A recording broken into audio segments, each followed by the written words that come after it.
My city, like every other, has its ups and downs. It's underfunded ghettos and it's overfunded hills.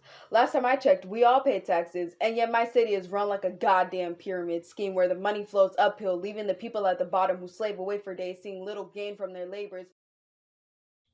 Hi, everyone. My name is Eleanor Wikstrom. I was the 2019 Vice Poet Laureate for the city of Oakland, and I am currently a first year at Harvard. Today, I'm interviewing Kaylan Black, who is a sophomore at OMI. Kaylan, can you tell us a little bit more about yourself? Wait, what do you want to know exactly?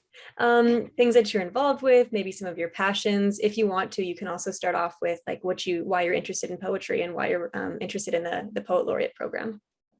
Okay, so right now, things that I'm like passionate about, I guess, uh, well, I may just do my project on this that I'm doing for English, but basically, a while ago, I found out that that there's a constitutional law that basically is the reason why like a lot of cops aren't charged for the things that they do.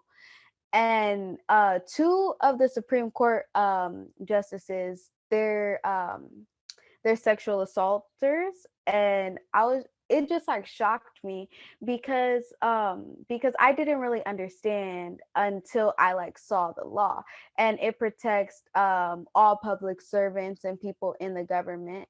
And it's like I don't think that it's fair that that's happening. So then right now, basically I was already going to go into law, but now I'm just like, okay, lawyer and president, that's not enough power to get rid of this law.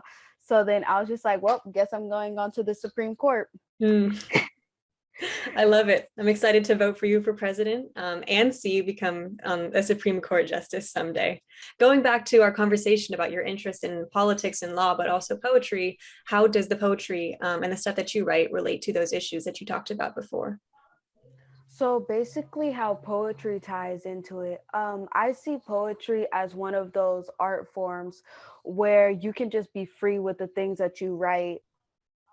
Like you can write about literally anything in any format, and there's haiku, and there's the style that I do where I just write like I'm just writing in a journal and then going back and editing.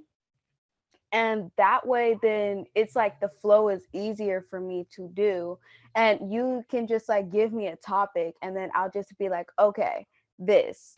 But then if it doesn't feel like I'm writing for myself or writing for like someone who, I guess like you can say that I write for people who can't speak up. Hmm. Like my the poem that I entered for the finalist competition, it was about like how people only see half of Oakland when they're looking at it. They see the hills, then they see the flatlands, not even seeing like the center or how both of them come together.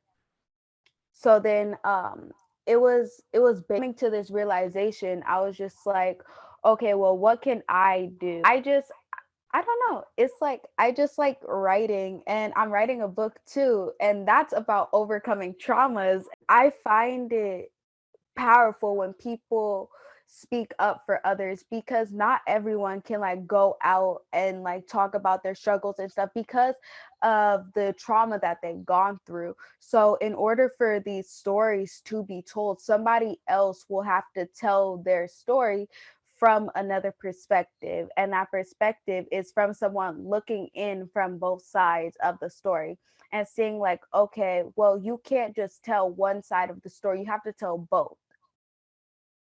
Yeah, that's wonderful. And I think that, I mean, just hearing about all the different interests that you have in terms of Oakland, and I think bringing up the point of like how poetry can be used as a healing device too, for not only the person who's writing it, but also for the society at large. But with that, thank you so much for talking with me today.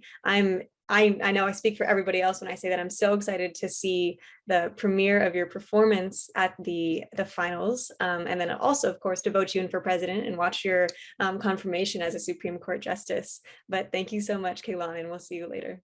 But I can share the stories of those in my city through my voice, my poems, because this is a reality of my life. This is a reality of my city. My city is as beautiful as Conaton, but get too close and you may not live to tell the story.